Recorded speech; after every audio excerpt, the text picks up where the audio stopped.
we decided to come up with some of the top questions that we get on listing appointments.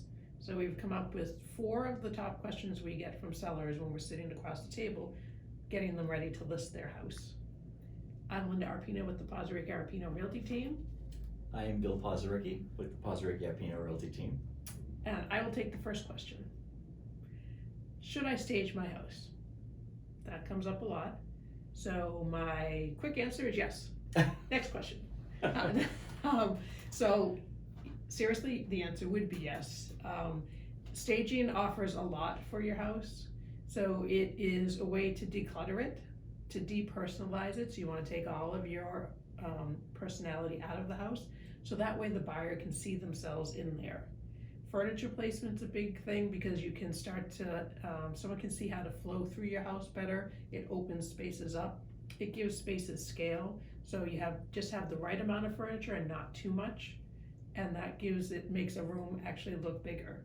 And if you have some great features in the house, staging can help you highlight that gas fireplace or that quartz countertop in the kitchen.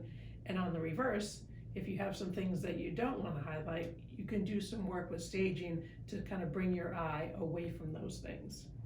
So it is probably one of the things that you could have almost like no cost and make a big impact in your house. It only takes your time.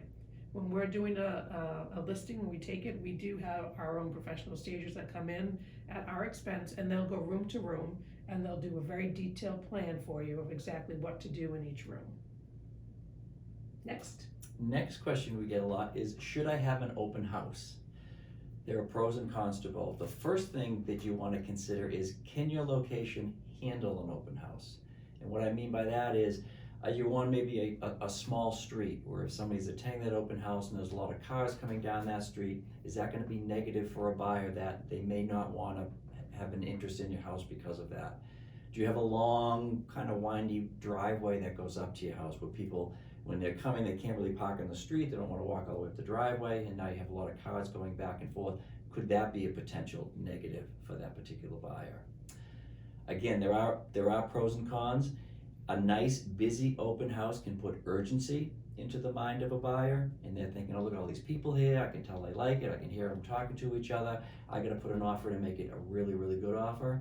Some other buyers don't have a good experience at a busy open house. They may prefer to have a private showing. So that could be the con for that particular buyer there.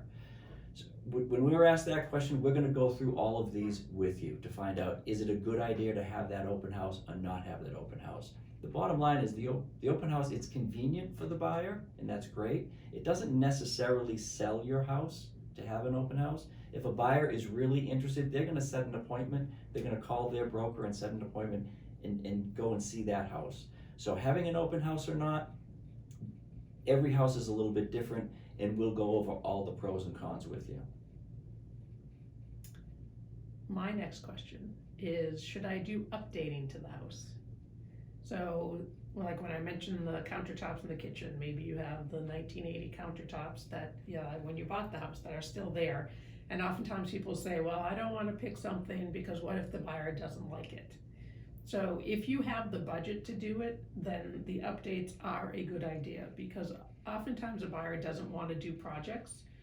They want to come in the house, pay top dollar, and they don't want to have to worry about now coordinating all different kinds of projects. They also cannot see sometimes, if someone isn't creative, most people cannot see past what's there. So it'd be hard for them to envision what that room might look like if it were updated. Now, if you do have budget constraints, which is certainly understandable, or time constraints, then we would look at and say what we kind of call the money rooms, the big rooms that people are interested in, your kitchen, your family room, your master bedroom, and maybe you only focus on those 3 rooms. And finally, if you just don't have the budget to do any updating, that's perfectly fine. And I'll go right back to my staging conversation, where then that would be a particular interest to make sure that you get that staging right to show everything that you do have. And the fourth question that we get a lot is, when should I list my house? And the bottom line answer is, when it's convenient and it works for you in your schedule. There is no more of that heartbeat, so to speak, when it slowed way down in the summer, and then it picked back up, and then it slowed back down in the holidays, especially what we have going on right now in the seller's market. And the technology does not really let the buyers take time off. Once if everybody has an app on their phone that they put in their search and that app goes off, they're gonna come to that house.